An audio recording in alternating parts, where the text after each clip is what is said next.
जय श्रीराम. तुम्ही गेले 43 दिवस जे प्रवचन ऐकलं असेल, हे काही लोक रोज वाचन पण करत असतील. गोंदवलेकर महाराज हे गोंदवले, सातारा, महाराष्ट्रातील मोठे संत, ज्यांनी श्रीरामाच्या नामाचा जप तर केलाच, पण श्रीरामाच्या जीवनाची महती सगळ्यांना शिकवली, सांगितली. आणि यांनी जे पुस्तक लिहिलेलं आहे, प्रवचन रूपी पुस्तक, जे 365 दिवसांसाठी आहे, त्या प्रत्येक दिवसासाठी एक प्रवचन त्यांनी नामासाठीच लिहिलेलं आहे. नाम हे खरं किती महत्वाचं आहे. नाम कोणी घ्यावं, कधी घ्यावं, कसं घ्यावं, का घ्यावं, कुठे घ्यावं आणि त्याचे फायदे काय आहेत, अशा बऱ्याचशा गोष्टी त्यांनी या प्रवचनरूपी पुस्तकात आपल्याला शेअर केलेल्या आहेत. ज्यांना ऑनलाईन म्हणजे फिजिकल वाचायचं कठीण असेल, त्याने ऑनलाईन पण वाचू शकतात. आणि जर वाचन करायचा कंटाळा असेल, तर हे तुम्ही श्रवण देखील करू शकता. उरलेल्या किंवा मागच्या सगळ्या प्रवचनांचं जे रेकॉर्डिंग आहे, त्याच्या सगळ्या लिंक तुम्हाला डिस्क्रिप्शनमध्ये किंवा कमेंटमध्ये मिळतीलच. आता आपण ह्या 44 दिवसाचं जे प्रवचन आहे, त्याचं आजचे शीर्षक आहे, ते नामाचे त्रिकालाबाधित श्रेष्ठत्व याच्यावरती आहे. नाम हे सच्चिदानंद स्वरूप आहे. शुद्ध परमात्मा रूपाचे अगदी जवळ कोणी असेल तर ते फक्त नामच. नाम हे चिन्मय असल्याकारणाने त्याचा आनंद ओसंडून येतो आणि ही सृष्टी तयार होते. अनेक रूपे घडवते. ती मोडणे आणि नवीन तयार करणे, पण आपण स्वतः मात्र मूळ स्वरूपाने राहणे, ही केवढी विलक्षण लीला आहे. खरोखर तुम्हाला मी काय सांगू, बोलायला शिकल्यापासून आजपर्यंत मी नामाबद्दलच बोलत आहे. अजून नामाचं महत्त्व संपत नाही. नामाचं महात्म्य सांगून संपले तर भगवंत पण लटके झाले असे समजावे. म्हणजे नामाचं एवढं मोठं महात्म्य आहे, ते सांगता सांगतानाच माणूस थकून जाईल. पण ते नामस्मरणाचं जे महत्व आहे, हे आपण तेवढा वेळ सांगू शकत नाही. इतकं महत्वाचं आहे नाम. आणि ती मोठी लीलाच आहे भगवंताची. त्याचं ते महात्म्य आहे, ते नावाचं. आणि ते त्याची खरी ताकद देखील आहे. कारण नाम म्हणजेच भगवंत, भगवंत म्हणजेच नाम. जो नामात मीपणाने नाहीसा झाला, त्यालाच नामाच्या महात्म्याची कल्पना आली. असा पुरुष नामाविषयी मौन तरी धरील, कारण त्याचे महत्त्व कोणालाच सांगता येणार नाही. आणि शेवटच्या श्वासापर्यंत नामाचे महात्मच सांगत राहील, कारण ते कितीही सांगितले तरी संपणार नाही. म्हणजे एवढं मोठं नामाचं महत्व आहे. कारण ते किती सांगले तरी संपणार नाही आणि किती ऐकले तरी तृप्ती होणार नाही. नामाने सर्व पापे नाहीशी होतात. भगवंताला विसरणे हे सर्वात मोठे पाप आहे. आणि नामाने भगवंताचे स्मरणच होते. म्हणजे भगवंत विसरणं हे जर पाप मानलं, तर नामस्मरण करणं हे पुण्यच झालं. नामस्मरण केलं म्हणजे नाम म्हणजेच भगवंत, भगवंत म्हणजेच नाम. म्हणजे आपण शेवटच्या श्वासापर्यंत जरी त्या भगवंताच्या नामाचं महात्म्य सांगितलं तरी ते कमी असेल. आणि शेवटच्या श्वासापर्यंत आपण भगवंताच्या नावाचं आपण जे महात्म्य ऐकलं तरी देखील ते कमी पडेल. हेच महाराजांनी हेच आपल्याला सांगितलं. नाम हे वेदांपेक्षाही श्रेष्ठ आहे.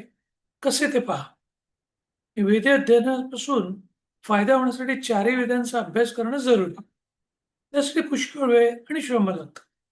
नामाला कुठेही श्रम नाही. दुसरे, वेदांचा अधिकार सर्व लोकांना नाही.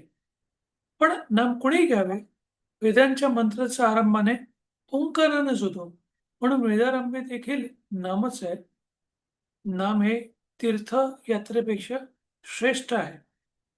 म्हणजे त्यांनी नामाची जी तुलना वेदांबरोबर केलेली, की वेद शिकायला देखील खूप मेहनत लागते. ज्ञान तर लागतंच लागतं, वेळही लागतो. पण नामस्मरण करायला कुठच्याही प्रकारचा त्रास किंवा कुठच्याही प्रकारचा जास्त वेळ खर्च होत नाही आणि दुसरा कोणत्याच प्रकारचा खर्च देखील नाही. आणि आपल्याला जास्त बुद्धी वापरायची गरज नाहीये.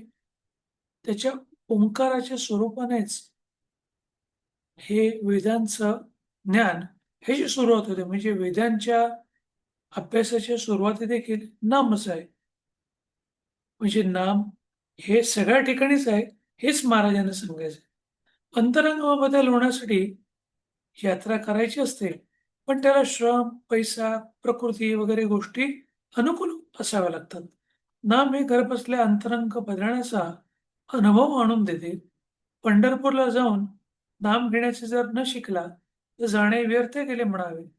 नाम घ्यावे अशी बुद्धी होण्यासाठीच तिथे जाणे जरुरी आहे. म्हणजे आपण कोणत्याही तीर्थक्षळी जे जातो, ते भगवंताचं दर्शनच नाही, तर भगवंताचं नामाचं आपल्याकडून उच्चारण व्हावं, नामस्मरण आपल्याकडून व्हावं, ह्याच्याकरताच आपण तिकडे जायचं असतं. म्हणजे आपल्या डोक्यामध्ये, आपल्या मनामध्ये सतत नामस्मरण हे होतच राहील. आणि नाम घेण्यासाठी त्याची बुद्धी असावी लागते आपल्याला. नाम हे सर्व सत्कर्मांचा राजा आहे. सत म्हणजे भगवंत. ज्याच्याकडे नेणारे कर्म तेच सत्कर्म. इतर कर्मे आड वळणाने भगवंताकडे जातात. नाम हे साक्षात भगवंताकडे पोहोचवते. म्हणजे बाकीच्या गोष्टींसाठी इकडून तिकडून लोकांना जावं लागतं, पण नामस्मरणाने भगवंताकडेच आपण पोहोचतो. म्हणजे भगवंतच आपल्याला मिळतो. नामाने भवरोग नाहीसा होतो. भव म्हणजे विषय. विषयांची आसक्ती असणे हा सर्व रोगांचा पाय आहे. बेसिकली आपण संसारी लोक आहेत म्हणून आपल्याला अशा प्रकारचे विषय लागतातच आणि आपण त्याच्या आहारी जाऊ नये म्हणून. विषयांचा भोग भोगत असताना त्याच्या आहारी न जाणे हीच कला किंवा हीच ताकद ह्या नामाची आहे. कारण हे विषय हेच सगळ्या रोगांचं मूळ आहे आणि नाम घेतल्याने भगवंताकडे प्रेम लागतं, नाही तर ठिकाणांची आसक्ती आपली सुटते. नामाने सर्व दुःखे नाहीशी होतात. कारण त्या दुःखांची मूळ विषयांच्या आसक्तीमध्येच आहे. ही विषयांची आसक्ती असल्या कारणाने आपल्याला त्रास होतो, आपल्याला दुःख होतात. पण ती विषयांची आसक्तीच ह्या नामाने कमी होते आणि नामाने ती आपोआप सुटते देखील. म्हणून दुःख नाहीसे होते. शिवाय भगवंत हा आनंद रूपच असल्याने त्याला नामाने घट्ट धरलं, ते दुःख त्या ठिकाणी कसे राहू शकेल? म्हणजे कोणत्या ठिकाणी एकच गोष्ट राखेल, एक सुख किंवा दुःख. जर आपण भगवंताचं नाव घेतलं, तर त्या ठिकाणी दुःख राहणारच नाही. ह्याच्यासाठीच महाराजांनी एकदम चपलक उदाहरण दिलेलं. तर शेवटचं वाक्य, प्रत्येक मनुष्याने भगवंताचे नाम घ्यावे, त्याचे ध्यान करावे, त्याच्या स्मरणात राहावे आणि आपल्या जन्माचे सार्थक होते. आणि याच साठी त्यांनी हे 44 दिवसाचे जे नामाचे त्रिकालाबाद श्रेष्ठ हे सांगितलेले आहे. नाम घेण्यासाठी कोणत्याही प्रकारचा खर्च होत नाही हे लक्षात ठेवलं पाहिजे. कोणत्याही प्रकारची धर्माची, जातीची, वयाची अट नाही. स्त्री असो किंवा पुरुष असो, तुम्ही नाम घेण्यासाठी तुम्ही जेवणा अगोदर, जेवणानंतर, सकाळी, दुपारी, संध्याकाळी, रात्री केव्हाही घेऊ शकता. तुम्ही चालताना घेऊ शकता, तुम्ही बसून घेऊ शकता, तुम्ही झोपून घेऊ शकता, तुम्ही ट्रॅव्हल करताना घेऊ शकता, तुम्ही तुमचं काम करताना घेऊ शकता. ही स्वयंपाक करणाऱ्या स्त्रीला, गृहिणीला देखील ते करता करता नाव घेता येतं. अगदी जे म्हणतात मी खूपच बिझी आहे, त्यांना देखील अंघोळ करता करता देखील नाम घेता येतं. अशी नामाची महती आहे. तर कुठल्याही प्रकारचं कारण न देता नाम आपण घेत राहावे. आता 11 वेळेला आपण श्रीरामाच्या नामाचा जप करूया. श्रीराम श्रीराम श्रीराम श्रीराम श्रीराम श्रीराम श्रीराम श्रीराम श्रीराम श्रीराम श्रीराम श्रीराम. धन्यवाद. तुम्ही या सगळ्या प्रवचनांचं जे श्रवण केलंय, आता तुमचा उर्वरित दिवस छान जावं, आनंदी जावं, सुखाचं जावं, भरभराटीत जावं, हीच श्रीरामचरणी प्रार्थना करतो आणि इथेच थांबवतो. जय श्रीराम.